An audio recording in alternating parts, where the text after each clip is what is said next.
You want to be a chef. Maybe you want to be a dancer. I don't know what you want to do. I'm not sure my boss is going to like that. Last two. But you do need to follow your passions. Right. Virtually all of us have fantasized about what we would purchase if we win $1 million lottery. Pictures of raving Ferraris, sunny private islands, raging yacht parties often come to mind. Billionaires and millionaires often make purchases we sometimes ignore as even an option. Would we purchase the Washington Post, or an extravagant private jet, or a clock that would count for 10,000 years, or a couple miles underground in the middle of nowhere in Texas? Well, if you're Jeff Bezos, you do all those things and more. By now, you surely acknowledge the bold, smiling face, and you'd probably have a couple of dozen Amazon boxes lying around your house that you meant to recycle weeks ago. That little company led to Jeff Bezos being the richest man on Earth, with an insane fortune of $113.9 billion. To put that into perspective, if he spends $20 every second, it will take him 177 years, 2 months, and 29 days to spend all of his cash. But Jeff is spending more than $20 per day. Though he is widely known for driving a Honda Accord, Jeff is far from frugal. Today, we're going to take a look at how Jeff Bezos spends his crazy amount of resources. From the businesses he buys, to almost all of us wanting his mansion, to the jets he flies. If you're Jeff Bezos, you can snatch up much more than one miserly haul.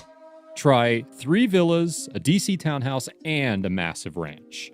Jeff Bezos owns so much real estate, he's the 25th largest landowner in the United States, rivaling forestry companies and even farms.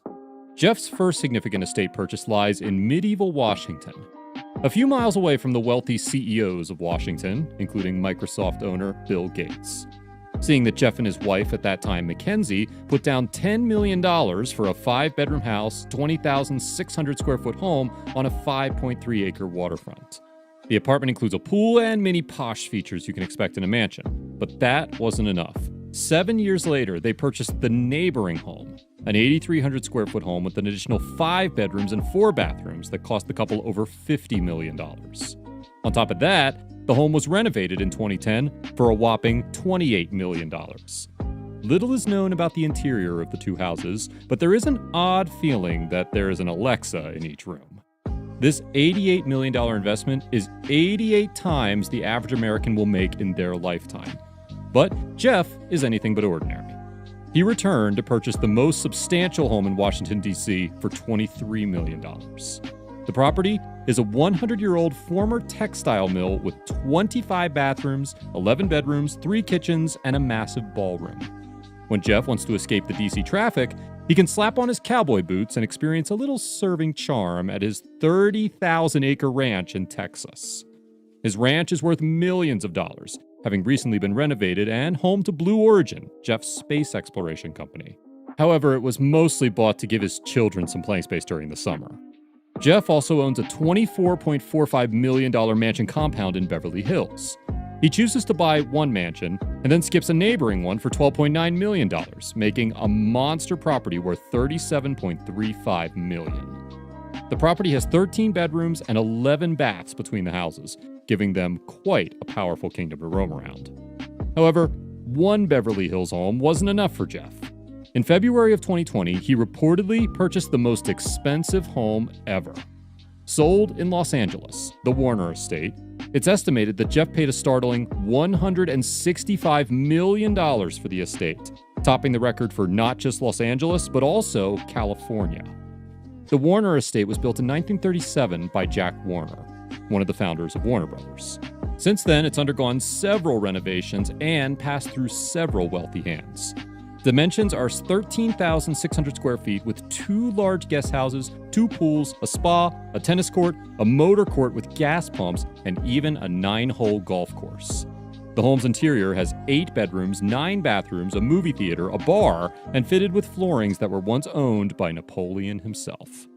Naturally, Jeff needs a way to jump mansion to mansion, and there's no way he is stacking his family in his Honda Accord. Jeff owns a Gulfstream G650ER, which costs a whopping $65 million. The aircraft has 3 living areas, the most notable of which is a lounge area with 2 couches, a retractable flat-screen television, and a built-in wine cooler.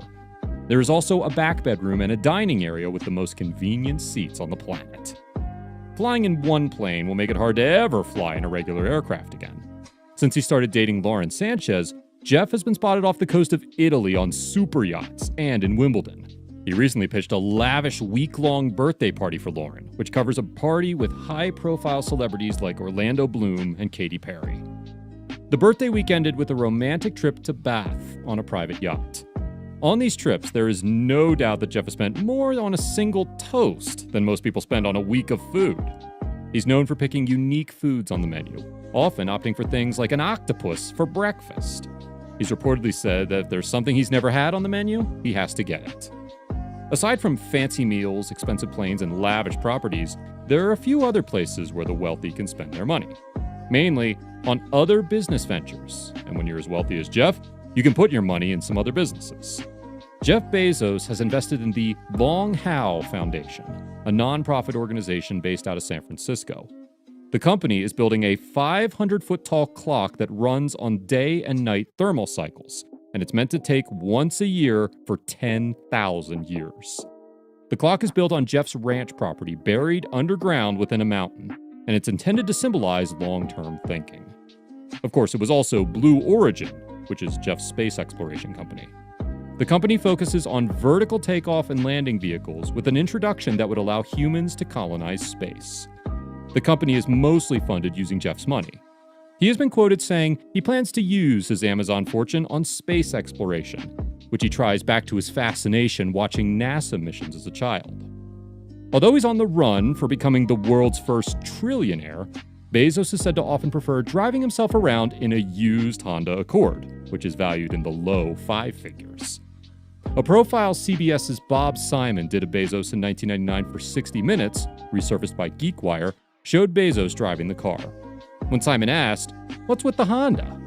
After a laugh, Bezos replied, "This is a perfectly good car." However, despite this inspiring modesty, Bezos is the proud owner of the stunning sports car collection. Number 1. Ferrari Pininfarina Sergio, $3 million.